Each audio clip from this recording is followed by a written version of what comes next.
เหมือนยายบัวพันธุ์ปั่นข้าวว่านข้าวว่าเพชรว่านข้าวข้าวบัวพ่อให้ลูกมือเอา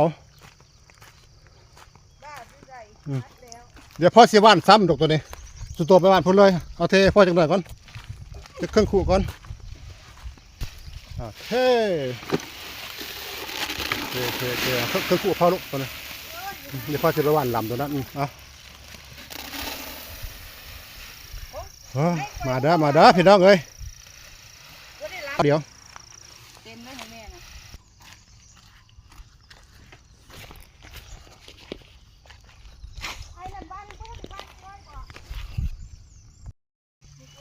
เตือนไว้พ่อนะไปทางพุ่นหวานละ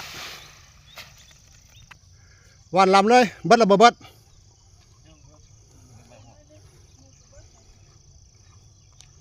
ได้พี่น้องทางแม่ทางลูกหวานเรียงแถวกันไปเลย สุดยอดวันนี้มาหวานข้าวได้พี่น้องเด้อลูกแม่